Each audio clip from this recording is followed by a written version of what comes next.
What up? Seth Miranda here. This is Adorama Rewind. I know we skipped last week, so a bunch of stuff has piled up. It is humid, and I got the AC blast, and I'm gonna be here for a bit because we got so much to get through, including some amazing, huge news that's happening in the Adorama universe this week that you can be a part of. More on that a little later. But let's just jump into this. So drunk droning is now illegal in Japan. This is true and kind of common sense, right? So they're saying pretty much they passed that if you're flying a drone that's over 7 ounces or 200 grams, you can be fined up to $2,750 or 300,000 yen, which totally makes sense, right? You got something that weighs a certain amount with spinning propellers that could drop or hit something and could cause some serious damage out there. So kind of seems like common sense. You'd think that you wouldn't even pass a law like there, but the technology is so new that we're still, negotiating how we're living with it. So here in New York, it's really difficult to fly a drone, and there's plenty of stuff going on. I mean, you can fly a drone directly into an elevated train here on the street. So, I thought I'd bring this one up. Chernobyl has hit HBO, and what an amazing miniseries that's been. Wow, if you haven't seen it, I highly recommend it.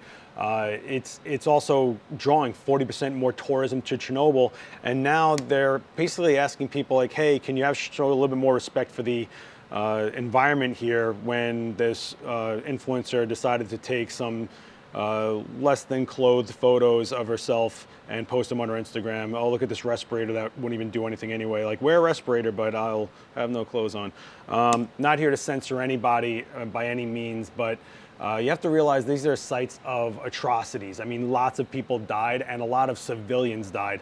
A lot of people had nothing to do with any of this, gave their lives to help rectify this situation. So I totally understand where they're coming from, trying to ask people for a little bit more respect. And I'm sure the droves of people that are going there out of just pure interest after this miniseries has brought all types of people that are content creators or just curious about human history, right? This kind of hits me a little hard because I am the grandson of Holocaust survivors, and I remember seeing people taking like selfies like, what, at concentration camps, and what are you doing? People lost their entire families in these places. And here in New York, we had a gas explosion a few years back by St. Mark's Place, and a couple of people died, and there were a lot of people taking pictures of themselves like right in front of the rubble, and it was kind of like, what? People died here. This isn't about you. What are you doing? And I don't know what the purpose of taking these photos of yourself at a site like this is. It seems very self-centered to me. This is my take on it. However you want to read it is up to you, but I don't think it draws any attention to Chernobyl. I don't think that hasn't already been there. If anything, this miniseries has brought a lot of things to light, or the actual story of Chernobyl, depending on how true to the story really is. But still, I don't think it's necessary for you to go to a place where hundreds of people died and government cover-ups were going on over there, and just people who were just everyday citizens there trying to do what they can to save the rest of this planet pretty much from what could have happened there if it was a true overblown meltdown, right? I don't know what to think of that. Please write me down in the comments. I'm pretty sure I'm feeling the animosity building up, but again, I'm not trying to censor anybody, just we need some sensitivity out there. We really do. So that drama aside, here's some drama I think we all need to know about as photographers. Texas can steal your photos without paying for taking, says the court. What is this? What? Yeah, so this photographer who's known for these aerial photos from helicopters of cityscapes found one of his photos being used on the University of Houston's website to promote the College of Business, and he sued for $41,000. He sent them a bill for $41,000 to $16,000 for usage and $25,000 for removing his copyright credit. And what basically happened was, if you read here, there's a public institution of sovereignty immunity which protects state government entities from a variety of lawsuits like this. They offered him $2,500. He was like, no, and he's going to proceed more with the lawsuit to obviously get more awarded more out of this. Let me know what you think about that. It's kind of crazy. Is this a clause that could hold up? Do we really lose our rights to a state agency like this? I'm sure there's like mounds and mounds of clauses and little fine print everywhere about this. Man, I think it sucks, right? Like, you see your images being used to benefit something else and you weren't commissioned for it, you weren't asked for it. And to remove his copyright on it, it shows that they were very aware that they could have contacted him and talked about it. I've seen cases like this happen to peers where they fought it out and then they end up getting hired anyway by the entity that stole the images to begin with. So this is going to be interesting. I'm going to keep an eye on this one. It's another one of those image rights battles. But wow, they were just like, no, they're protected. So let me know down in the comments below if anything like this has ever happened to you or what you think about it, honestly. I'm really curious to hear your thoughts on this. And let's lighten some stuff up with some gear news, right? So Sony unveiled a 200 to 600 f5.6 to 6.3 and a 600 f4. Look at these monsters. So we're looking at a $13,000 lens right here at the 600 f4, which is a pro lens. That's pretty much what you're going to be paying for something like that. And then you have the 200 to 600 5663 right there at a really reasonable around $2,000 range. This is not totally new news. I know that it's been going on for the week. I missed the week when this came out, but I feel like you guys should know about this. Remember last time we were here, we found that someone was trying to auction off a prototype version of this lens that was half built. Well, here it is. These lenses are pretty well thought out. I think that they did a good job here. The reviews that are coming in from my buddies are phenomenal so far. And I think that to have a lens of this zoom range in that price point is going to help a lot of people flesh out their lens systems or their Sony system in general. I mean, why not? We could finally see some Sony cameras popping up shooting the Olympics, right? With these 600 f4s. Keep in mind that even though it's a $13,000 lens and it's f4, that's still a lot of light, a lot of glass, and it's like a staple lens. Like Nikon and Canon have had their 600 f4s forever, and it's a really well-known sports photography lens. You're shooting in available light. You don't want to kick up the ISO, but you do need to have a fast shutter speed to really freeze things, 1,000th of a second, 3,000th of a second. You need these shutter speeds to really freeze those athletes in action, and being punched in that close when you're that far away is invaluable to photojournalists. And some more gear news. I usually don't really talk about rumors, but this seems to be have some legitimacy to it. And from what I'm hearing, I asked around, it just seems like it's all right, so I figured we'd talk about it. But again, it is just a rumor. Nikon might unveil a mid-level mirrorless that might be under $1,000. So yeah, they have the Z6, the Z7, which is like $2,000 to $3,000 each. And now they're thinking they might put out something that could be around $900. So could it be a full frame? Could it be an APS-C camera that's mirrorless? Don't know. There's speculations that it could be called a Z3. Again, don't know that for sure, but from what I'm gathering, it does seem like they're gonna drop something like that. And Canon did something similar, right? They put out the Canon RP, which was around a $1,300 full frame camera. If they put out a $900 full frame camera, whoa. We're watching this stuff get cheaper and cheaper. I remember when the A7 III came out and it was a $2,000 price point for a full frame camera with the amount of features and capability that camera has. Changed everything, right? Everyone's been trying to match this $2,000 benchmark of a price for a full frame mirrorless. If we go to $900 for someone to get entry level, wow, I mean, what a move and what an achievement too, to be able to price that low. But hey, again, rumors. But speaking of entry level and just having a little bit of fun or not having a lot of stakes at it, Fuji Instanx put out this mini Li-Play prints, which actually has audio recorded onto the photo. Yeah, kids, it's true. So you can see here the microphone button. What basically happens is you take a picture. First of all, how stylish is Instanx? Killing it, Fuji, you're killing it. So the print comes out, you're seeing the image, and then there's actually a QR code on the images, and when you put your phone over it, you can actually hear the recording of what happened at the moment you shot it, which is kind of cool, right? I mean, I always look at images and I'm always wondering like I always think like, oh, what are they saying in that split second? But I also don't know if there's much longevity in someone having to pull out their phone every time they look at a photo to look at a QR code, or is every image gonna look like it's an ad with a QR code like printed into it? You know, I don't know. It's a gimmick, sure. Is it fun? I bet. Does it have longevity? I don't know. You tell me. Is it something you'd be interested in? And speaking of images that I always wonder about having audio to them, one of the most famous photographers of all time, Weegee, I always wonder about the sound in his images. I don't know why it always was like that for me, but this guy found a box of unseen Weegee photos in his kitchen cabinet. Look at these. I mean, see these guys screaming over here, like, what are they screaming? What's happening here? I want to hear these things. I always think about that. Weegee, of course, being famous for shooting the infrared photos in movie theaters, which was awesome. But this guy in the 1970s bought a box of photos from a thrift store in Philadelphia, put it in a cabinet, and they just unveiled it. And they found at the back of the photo to say photo by A. Felige, which is Arthur Felige, who then took on the name of Weegee as his name for photography. The guy was, the infrared photos in the movie theater are the most famous. If you don't know what I'm talking about, Google it. He basically made an infrared flash that you can't see with your own eye, and then shot on infrared film so you could actually see what was going on in the theater, let people know when you took their picture. And back then, you know, you had couples cuddling up, people with 3D glasses on, popcorn, sleeping all over the place. It was kind of creeper, but it was pretty interesting. And to have that level of light theory knowledge at that period was phenomenal. I'm a Weegee fan. I like his work a lot, and I'm pretty psyched that we get to see this. ICP, the International Center of Photography, is taking a look at these.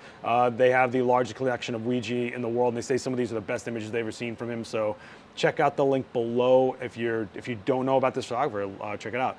And speaking of the analog world, a lot of film news came out, all right? So the Phoblographer wants you guys to know that Lomography Berlin Kino black and white film is now available for medium format, which is pretty cool. So if you're a fan of this film, it is now available in 120. It has a pretty flat profile. As you can see, there's not a lot of like hard contrast to it. It's a lot of murk gray on it, but that also allows for a lot of dynamic range, you know, information's in your highlights and your shadows. So if you're feeling that. And also in medium format, Kodak announces Ektachrome E100 is going for beta trial in July. So Ektachrome 100, 120 film. If you're a medium format shooter, they are trying to flesh this out. They're trying to get it going. They're going to be, you know, giving it to key photographers to beta test it, see how it goes. I have met a few of the photographers that beta test for Kodak, and they're some pretty fun people. So I'm pretty excited to see what comes out of this. And I mean, 120 is just awesome. We were talking about a lot about medium format with the new Fujifilm Fx100, which I'll talk about a little bit, but there was always medium format with film, and there's plenty of medium format gear out there that you can buy used. That's awesome. Adorama definitely has a used department filled with medium format gear that has a lot of history to it. And of course, Lomography, Lomo has a lot of plastic cameras that are fun to use with medium format. But another black and white film that's coming out, Fujifilm Neopan 100 Acros 2. Look at this. So a few months ago, Fujifilm actually said that they were shutting it down, a bunch of film and paper. And now they're saying, you know what? We're going to bring back Neopan 100 Acros 2, so they're going to re-engineer it a little bit. I'm a fan of Acros. I like that profile a lot. I think they did a good job of translating it to digital, and why wouldn't they? The guys who engineered the film actually had say in the profiles for digital, so if you're into that, maybe grab a roll of this and go shoot some film for a little bit, kids. You never know. Whew, man, I'm almost out of breath here. Still a lot to go. I wanted to throw this one in here for a real quick like break in your day. The winning photos of the 2019 NatGeo Travel Photo Contest has been announced. Here they are. So do yourself a favor, hit the link in the description below and just check out these images. I mean, wow, look at this stuff. You know, I love this stuff. And I think it's amazing when you take a minute to just look at the world you live in and get out of the bubble of what you see every day. And I mean, look at this, unbelievable. Like it boggles the mind, like how do these photographers find these moments? And they're just so beautiful, and the level of knowledge as far as like how they wanted to capture all this stuff is, look at this, beautiful. So do yourself a favor, hit that link, take a breath. If you're at lunch today, it's cool, or you know, lunch tomorrow, wherever you're watching this, dude, just check out those photos and enjoy a moment, and just be psyched that we take these photos, right? You know, there's a lot of stuff on the forums of people just like ripping each other apart over gear and stupid things. Breathe and look at what we're creating these days. It's amazing, and you guys should just get inspired. Oh, inspired. Nah, I'll talk about that in a little bit. But though that's like legit images, let's talk about some shady stuff. So GQ ran this photo of tech titans that had a huge meeting, and they photoshopped in the only women in the photo. So the original photo, they found it on LinkedIn. You can check it out down here. No women. And then they Photoshop them in. And people were looking at this image going, okay, so these are tech titans, right? These are CEOs of major companies, and the women in this image look fishy, right? So they found out that they were photoshopped in. GQ wasn't aware of this. They ran the photo anyway. They didn't spot it, I guess. I don't know if that slipped through or they just trusted it. They say that the female CEOs did sign off on it, and they posted the photos themselves, but GQ was like, no, we can't run something shady like this. Is this where we're at? Is this how fast we're moving, that we're missing stuff like this? We just talked about, I think, NatGeo a few weeks ago, where they found a photoshopped landscape image. Like, is this where we're at, that we're moving so fast that we can't spot when there's things that are altered? And speaking of that, it looks like there's a response to this. AI can tell these faces were photoshopped. So yeah, this is an AI algorithm, or program rather, that can see an original image. This is the original image. They see that's altered, and then the AI can spot not only that it was altered, but where it was altered, and also put it back to where it was. So this is kind of interesting, right? Like, you have to think, well, what is this going to be used for? What is it? Why? Maybe this is what it's used for. Maybe that the photo editors can just run their images through this as a quick check, and they'll see if there was any alterations, so they can check the validity of what they're reporting, how genuine these images are fake news. We don't know anymore. People, how often does your friend post just like an image of someone's face and some words next to it, and you think that's a quote that person said just because your friend posted it? You're quick to believe it.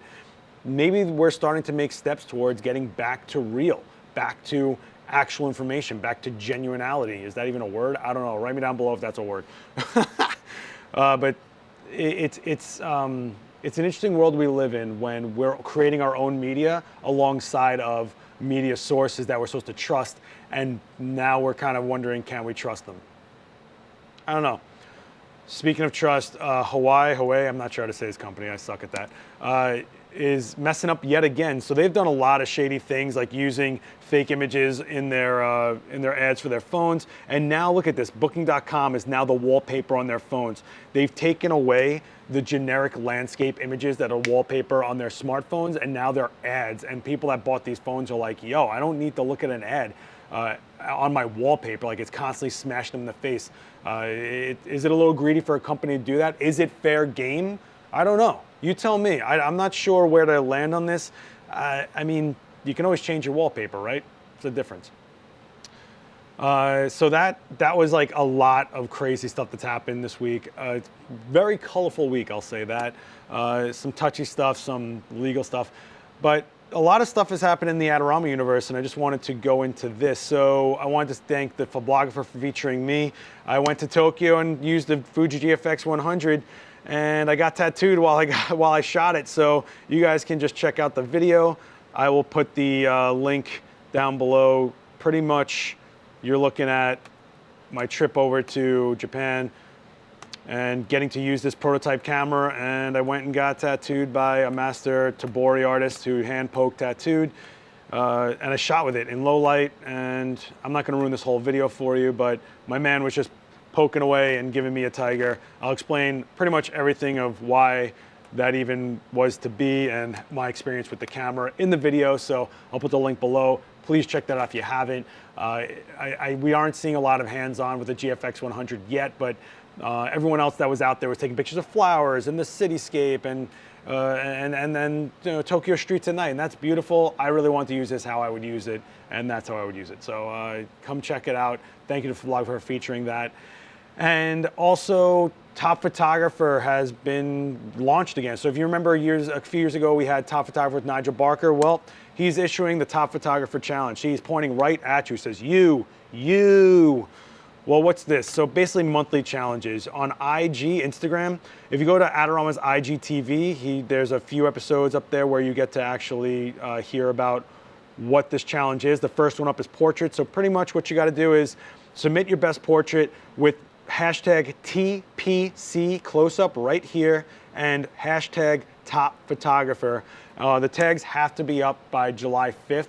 Then they're gonna check those hashtags, and he's gonna pull what he thinks is the winner, and you could win about 5Gs in gear. So $5,000 in gear is going to each one of these challenges. There's a few of them. They're going to be monthly. First one is portrait. There's going to be, I don't know if I should even say, but there's like landscape and other things. Plenty of genres for everyone, and there'll be an expert of that genre along with Nigel to give you guys some inspiration on what you should do. Or maybe you have an image already laying around, you can just post it now, but put TPC photographer and hashtag top photographer on those photos right now. They're going to be looking for them. And to wrap this up, this week it is the return of Adorama Inspire. Last year was monstrous, and this year it seems to be even better. Please come and hang out with us. I feel like I sound like a lonely kid, like, please hang out with us. No, come hang out, check it out. So Tuesday, the 18th through the 20th, which is a Thursday, here's Vanessa Joy right there. There's a ton of workshops with all these rock stars. Emily Soto, Joe McNally returning to Adorama. Joe McNally will be in the house. Me and Dan Norton will be shooting with him live. Vanessa Joy, Andy Toe, Gavin Hoey, who, if you're a fan of Gavin, he'll be in the house live in person. There's this wedding workshops. There's plenty of stuff. On location lighting with me and Dan, which I thought sold out. But even though all these are sold out, you guys can go right here. See right here on the left, see full calendar of events, and it is like non-stop. All of this stuff, every hour there's something. It's gonna be pretty bananas. I would, if I had to recommend any of them, I would probably say this one might be your best bet. It is shooting special effects makeup with Seth Miranda, whoever that guy is, I don't know, but Wednesday, 12:30 at the Altman building, which is down the block from Adorama, right down the block. So it's attached to the Metropolitan Pavilion. Tuesday, Wednesday, Thursday, sign up for a bunch of stuff, hit the link below, or just come hang out. It's going to be a conference trade show floor kind of. We're all going to be floating around. There'll be shooting bays for you to shoot with all gear from plenty of vendors. You get to try some stuff out that you never probably got to or were going to rent, but now you can just go do it there. You know, why not? And we'll be there with you in case you need some assistance or want to pick our brains about some lighting or whatever you want to do, or tell us how much you hate us. I don't know. Do whatever you want. Just come hang out, okay? All right. Whoa. I'm going to leave it there, kids. Question of the week. What inspires you? What is the thing that clicks your head to get you all amped up to go shoot? A lot of people look at other people's photography. Me, I like movies. Movies always, I just watch the lighting. I watch the context. Before a big shoot day, I always watch like some really twisted, messed up images on film, and that kind of usually gets me in the right place. I think you can draw inspiration from anywhere, but I think the first place that it starts is with how you come to a set and your tone and your mood and everything. So if you're gonna go shoot that day, if you're in this really heavy headspace, it starts coming through in your images. And sometimes you just have to find what out there makes your brain, what ignites all the fuel in your skull, right? So hopefully we can do that too with you guys at Inspire this week. We're constantly pumping out content to hopefully inspire you. Let us know what inspires you. Write me down below. Is it a person in your life? Is it a time of day? Is it when you hear things that people are saying? Is it current events? Is there news out there that makes you freak out? Is it social media? What is it out there that inspires you to go shoot? I gotta know. Let's be communal, kids. All right, I am out of here. I gotta go run over to Inspire right now and help set up, actually. Check out my Tokyo video. Write me in the comments down below about any of this stuff. Are you psyched about this new Sony lenses? What do you think about this Nikon rumor? What do you think about the Chernobyl thing? Were you ever interested in going to a place like Chernobyl, which is still has radiation, by the way? Just putting that out there. So yeah, is it worth it? I don't know. Okay, write me down below, guys. I'm out of here. Peace.